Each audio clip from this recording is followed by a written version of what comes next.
सपा के पूर्व विधायक इरफान सोलंकी को सजा मिलने के बाद रिक्त हुई सीसामऊ सीट पर उपचुनाव हो रहे हैं। इरफान की पत्नी नसीम सोलंकी सपा कांग्रेस गठबंधन से चुनावी मैदान में है। बुधवार को सपा के राष्ट्रीय अध्यक्ष अखिलेश यादव ने नसीम के समर्थन में जीआईसी मैदान में सभा को संबोधित किया। उन्होंने बुलडोजर से घर तोड़े जाने की प्रदेश सरकार की कार्रवाई पर सुप्रीम कोर्ट के ताजा आदेश को लेकर तंज कसा है।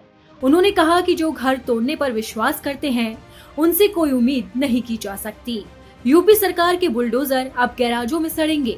सुप्रीम कोर्ट के फैसले का स्वागत है। अखिलेश यादव ने कहा कि अब किसी गरीब का घर नहीं टूटेगा।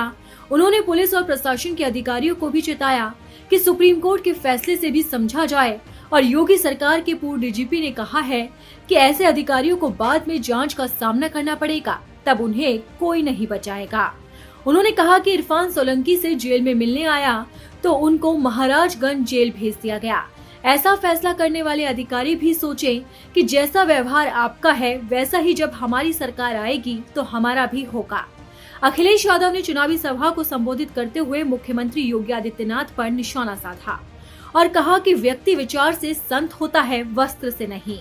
जिनके विचार अच्छे नहीं हैं, वो संत नहीं हैं। अखिलेश यादव ने बीजेपी पर नौकरी देने के लिए परीक्षाएं नहीं करवाने का आरोप भी लगाया। उन्होंने कहा कि यही लोग परीक्षा रुकवाते हैं, पर्चा लीक कराते हैं और सुप्रीम कोर्ट, हाई कोर्ट जाकर भर्ती प्रक्रिया में बाधा डालते हैं। इसी के साथ ही उन्होंने कहा कि यूपी में भ्रष्टाचार इस कदर है कि अब पुलिस ही पुलिस को पकड़ रही है। बलिया से लेकर बनारस तक सभी जिलों में आप देख रहे हैं कि पुलिस चोरों को नहीं बल्कि पुलिस को ही पकड़ रही है। अलोकतांत्रिक और असंवैधानिक है।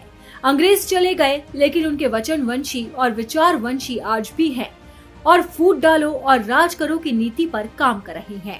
अयोध्या का चुनाव टालने पर सपा प्रमुख ने कहा कि बीजेपी के लोग चुनाव से डरे हुए हैं।